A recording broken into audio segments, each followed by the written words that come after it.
दोस्तों, क्या आपको पता है कि अफ्रीका की मिट्टी के नीचे बेशुमार दौलत छिपी है। सोना, हीरे, यूरेनियम और रेयर अर्थ्स दुनिया को पावर देने के लिए काफी हाई, फिर भी इसके लोग सबसे गरीब हैं। ऐसा क्यों? यह लूटी हुई दौलत, खामोश शोषण और एक ऐसे महाद्वीप की कहानी है जो अभी भी अपना हक वापस पाने के लिए लड़ रहा है। असली खजाना सिर्फ जमीन के नीचे नहीं है, यह उसके साथ दफन अनकही सच्चाई है। यह अफ्रीका की वो कहानी नहीं है जो आप जानते हैं। ये सतह से भी गहरा है, धूप से तपती धरती के बहुत नीचे। ये इसके खजानों की कहानी है। ये सिर्फ चमकदार पत्थर या कीमती धातुएं नहीं हैं। ये वही एलिमेंट्स हैं जो हमारी मॉडर्न दुनिया को बिलते हैं। वे हमारे सिटियों को पावर देते हैं। वे हमारे जीवन को जोड़ते हैं।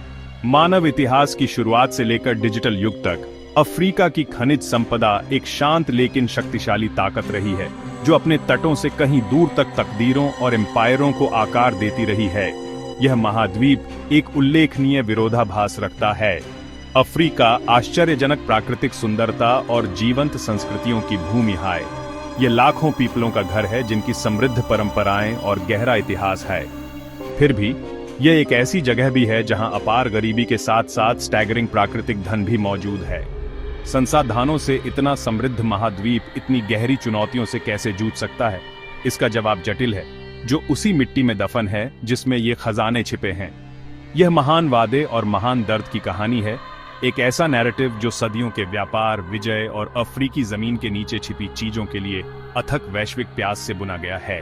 कल्पना कीजिए एक महाद्वीप जिसकी फाउंडेशन ही सोने से भरी हो, हीरन से और कीमती एलिमेंट्स ऐसे। सोचिए ऐसी दौलत कितनी इमेंस पावर ला सकती है।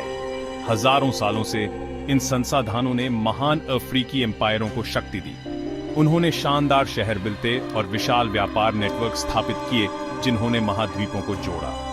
यह नवाचार, शक्ति और आत्मनिर्णय का अफ्रीका था। मटीरियल सी के मनसा मूसा की लेजेंडरी दौलत कोई मिथ नहीं थी।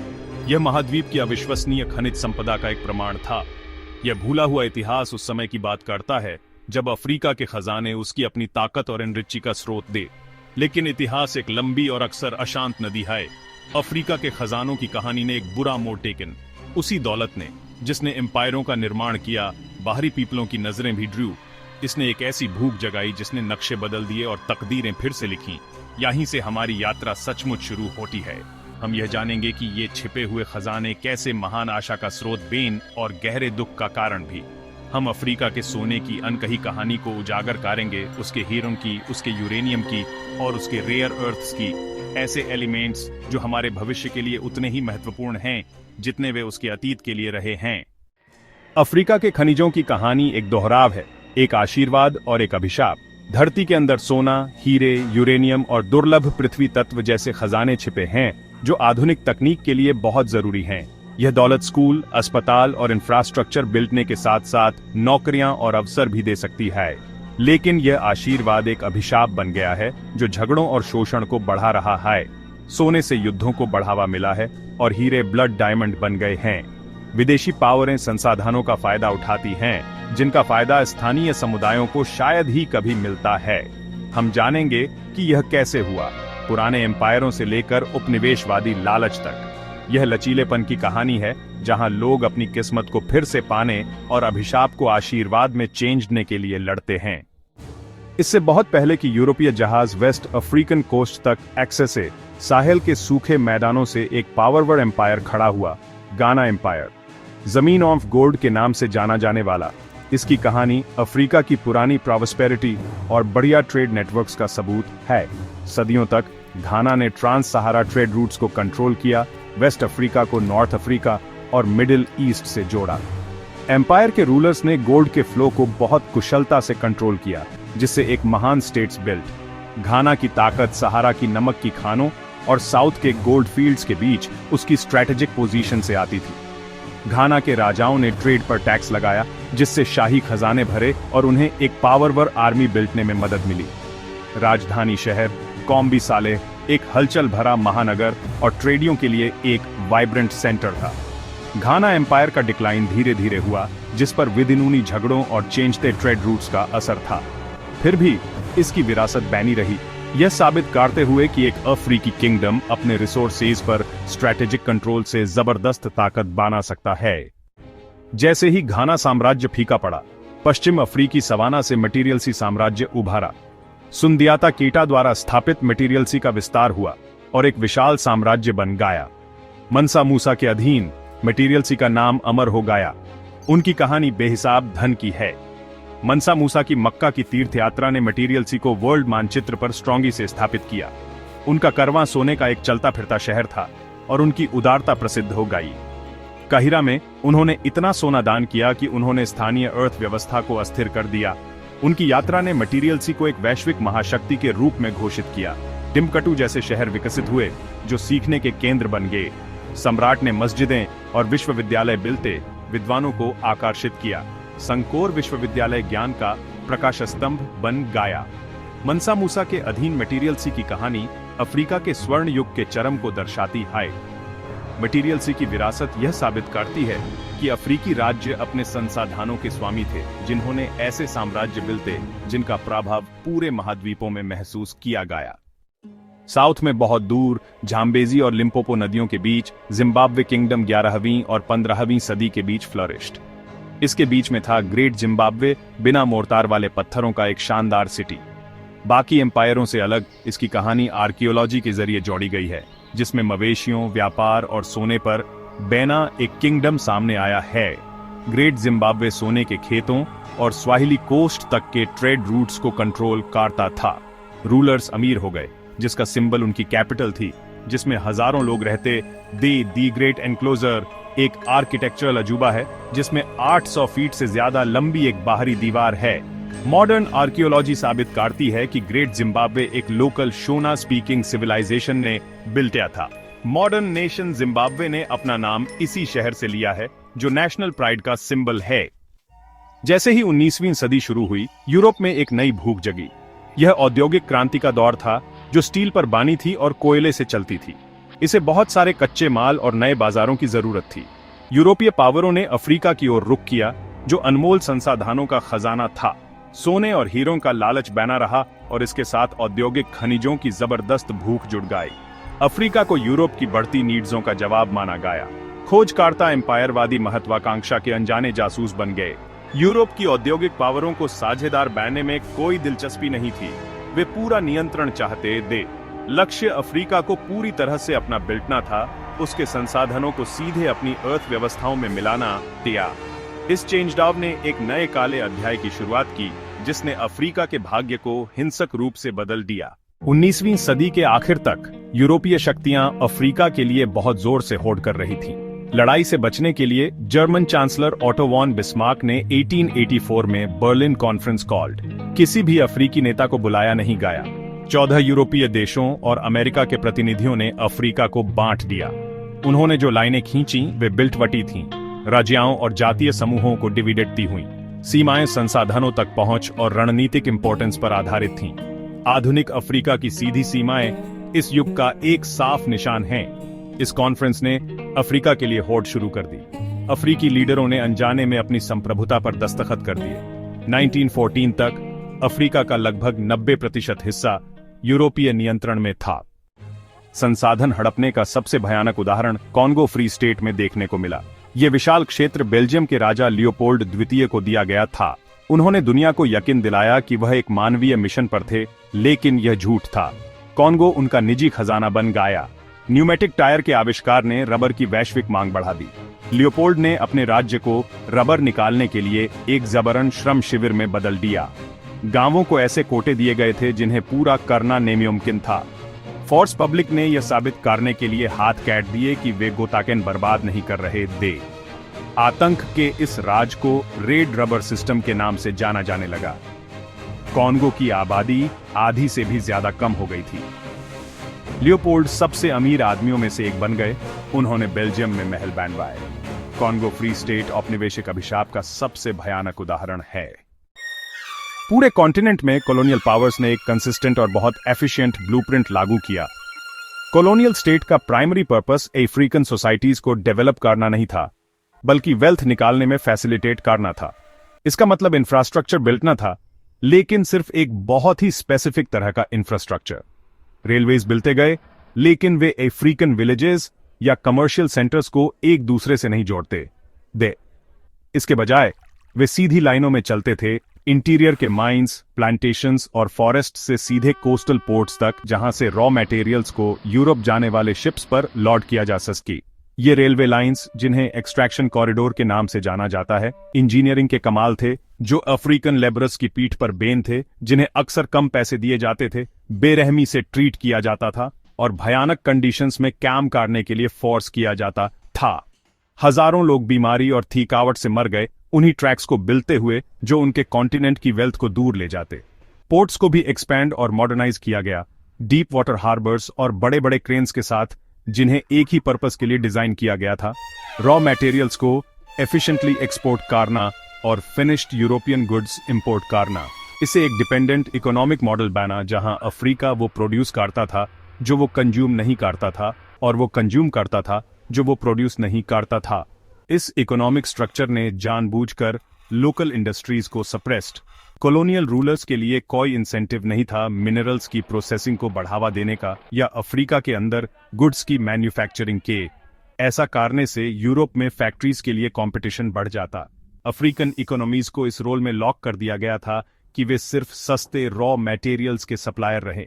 टैक्स सिस्टम्स को इस तरह डिजाइन किया गया था ताकि अफ्रीकन्स को कैश इकोनॉमी में फोर्स किया जा सके, उन्हें यूरोपियन ऑन्ड माइंस या प्लांटेशंस पर काम करने के लिए मजबूर किया गया ताकि वे कॉलोनियल अथॉरिटीज को टैक्स देने के लिए पैसे कमा सकें।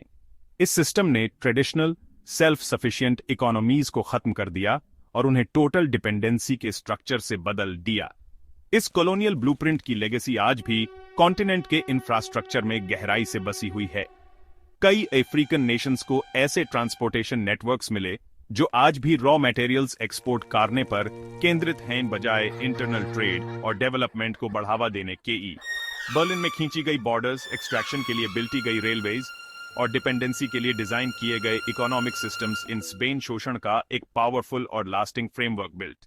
यह एक ऐसा सिस्टम था जिसने सुनिश्चित किया कि अफ्रीका के छिपे हुए खजाने उपनिवेशवादियों को समृद्ध करेंगे, जबकि फाउंडेशन रखी गई उन इकोनॉमिक चैलेंजेस और गरीबी की जो आजादी के दशकों बाद तक कॉन्टिनेंट को परेशान करती रहेंगी। फॉर्मल कॉलोनियलिज्म का दौर शायद खत्म हो गया है, पर इकोनॉमिक कहानी आज भी वैसी ही है। आज अफ्रीकी कॉन्टिनेंट के पास लगभग $1 क्वाड्रिलियन की अनटैप्ड मिनरल वेल्थ है। साउथ अफ्रीका के गोल्ड रीफ्स से लेकर जाम्बिया और डेमोक्रेटिक रिपब्लिक ऑफ कॉन्गो की कॉपर बेल्ट्स तक रिसोर्सेज की इतनी बड़ी मात्रा का अंदाजा लगाना भी मुश्किल है। ये इतनी बड़ी दौलत किसी भी हिसाब से अफ्रीका के 1 अरब 40 करोड़ पीपलों के लिए प्रॉस्पेरिटी लानी चाहिए। फिर भी हमें कड़वे और लगातार बेने रहने वाले विरोधाभास का सामना कर रहे हैं। मिनरल रिसोर्सेज से भरपूर कई देश दुनिया के सबसे गरीब समुदायों में से कुछ का घर हैं। स्कूल और अस्पताल बिल्टने के बजाय रेवेन्यू अक्सर इंटरनेशनल फाइनेंस के कॉम्प्लेक्स वेब में गायब हो जाता है। यह दुखद विडंबना पूरे कॉन्टिनेंट में दोहराई जाती है। यह $1 ट्रिलियन पैराडॉक्स कॉलोनियल ब्लूप्रिंट की विरासत है, जिसे 21वीं सदी के लिए अपडेट किया गया है। कॉन्टिनेंट खुद अपने इतने बड़े खजानों का फायदा उठाने के लिए संघर्ष कर रहा है। अफ्रीका के रिसोर्सेज की ग्लोबल डिमांड एक नए फेज में एंटर कर गई है, जिसे 21वीं सदी की टेक्नोलॉजी चला रही है।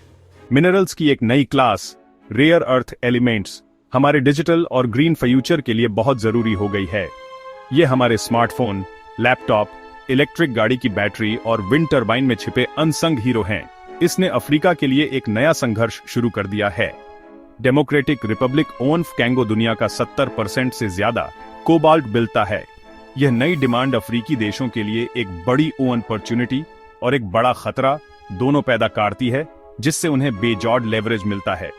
यह गेम के रूल्स को फिर से लिखने, बेहतर कीमतों और कम्युनिटी के लिए ज्यादा फायदों की डिमांड करने का एक मौका देता है। हालांकि इस नए संघर्ष की तेजी बड़े रिस्क भी लाती है।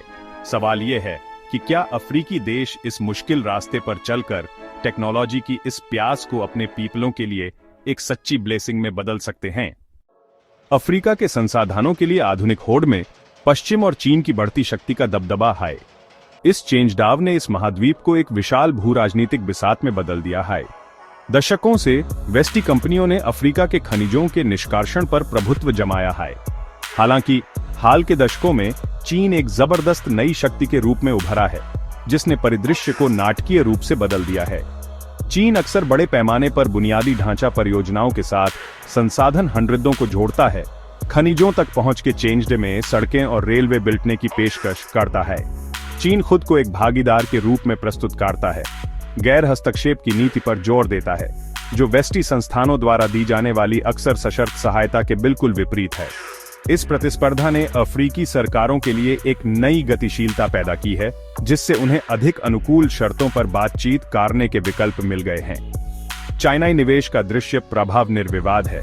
नए बुनियादी ढांचे भौतिक परिदृश्य को बदल रहे हैं। हालांकि इनमें से कई बुनियादी ढांचा हंड्रेडों को भारी रणों के माध्यम से वित्त पोषित किया जाता है, जिससे रणजाल कूटनीति के बारे में चिंताएं बढ़ जाती हैं। इसके अलावा चाइनाई ऑपरेशनों पर खराब श्रम प्रथाओं और पर्यावरणीय मानकों की अनदेखी के आरोप लगे हैं।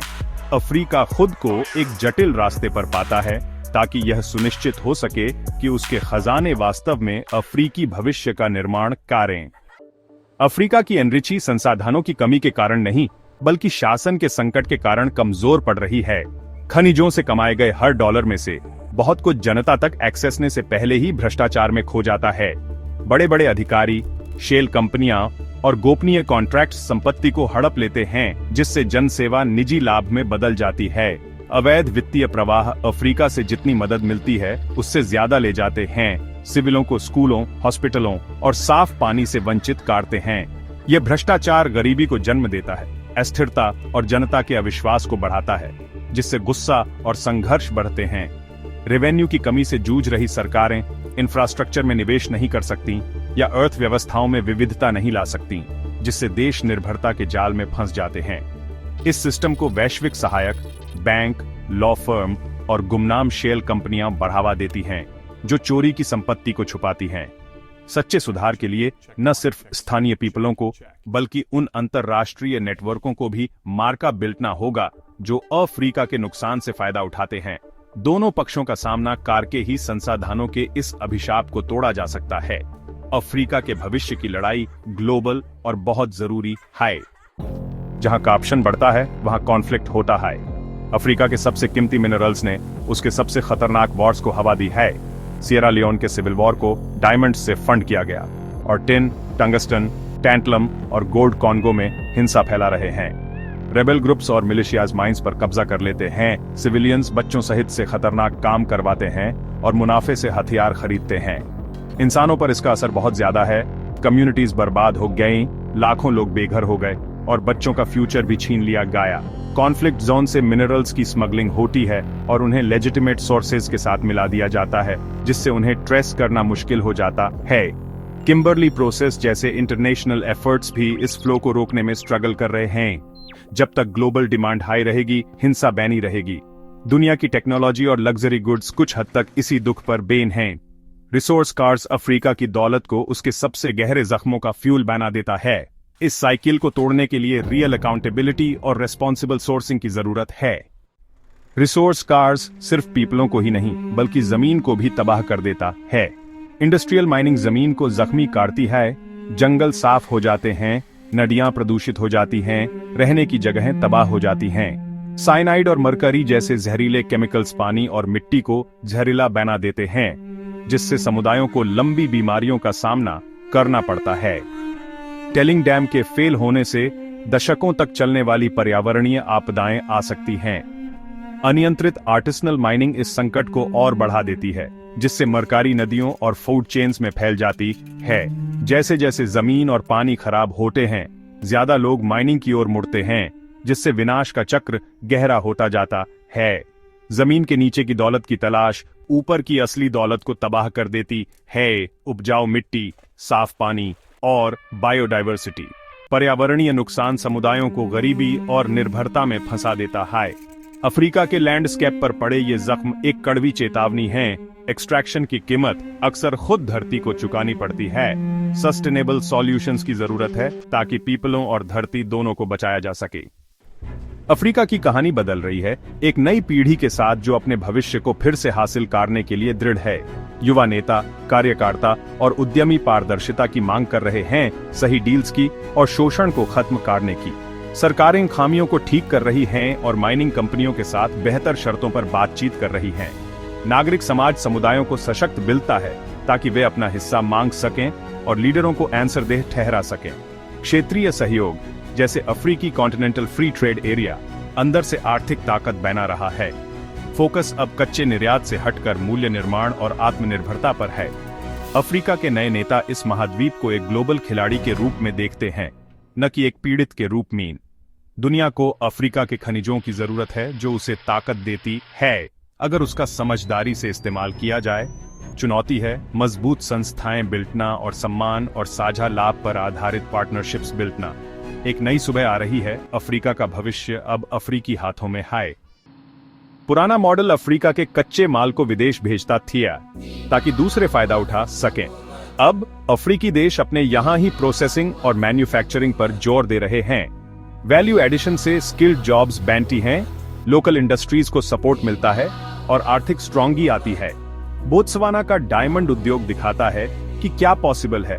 लोकल कटिंग, पॉलिशिंग और हेल्थ और एजुकेशन में फिर से इन्वेस्ट करना। कच्चे माल से रिफाइंड तक का चेंज डाव सिर्फ पैसे के बारे में नहीं है, बल्कि डिग्निटी और सॉवरेनिटी के बारे में है। नई टेक्नोलॉजी पार्टनरशिप्स शुरुआत से ही सस्टेनेबल इंडस्ट्रीज बिल्डने का मौका देती हैं। रास्ता मुश्किल है, इसमें एनर्जी, इंफ्रास्ट्रक्चर और स्किल्स में इन्वेस्टमेंट की जरूरत है, लेकिन गोल क्लियर है। अफ्रीका की दौलत का फायदा सबसे पहले उसके पीपलों को मिलना चाहिए। जब दुनिया अफ्रीका को देखती है तो सिर्फ रिसोर्सेज ही नहीं दिखने चाहिए, बल्कि अफ्रीकी हाथों से बनी वैल्यू भी दिखनी चाहिए। यही एक नए आर्थिक भविष्य की फाउंडेशन है। अफ्रीका के छिपे हुए खजाने ने दुनिया को आकार दिया है, लेकिन अक्सर घर में विरोधाभास और दर्द ही लाया है। शोषण की विरासत असली है, लेकिन कहानी बदल रही है। पूरे कॉन्टिनेंट में एक नई कहानी लिखी जा रही है, वापसी की, उम्मीद की और आत्मनिर्भरता की। असली खजाना सिर्फ जमीन में नहीं है, बल्कि अफ्रीका के पीपलों की सूझबूझ और लचीलेपन में है। आगे का सफर मुश्किल है। भ्रष्टाचार और पर्यावरण के खतरे अभी भी मंडरा रहे हैं। असली चेंज डाव के लिए हिम्मत चाहिए, पारदर्शिता और सम्मान पर आधारित ग्लोबल पार्टनरशिप। दुनिया को एक टिकाऊ भविष्य के लिए अफ्रीका के संसाधनों की जरूरत है, लेकिन अफ्रीका को पहले फायदा होना चाहिए। अंतिम चैप्टर लिखा नहीं गया है, बोर्डरूम में बना है, क्लासरूम में और समुदायों माइंड। अफ्रीका के छिपे खजाने सिर्फ मिनरल नहीं हैं, बल्कि उनके ऊपर उठते हुए थ्राइविंग नेशन भी हैं।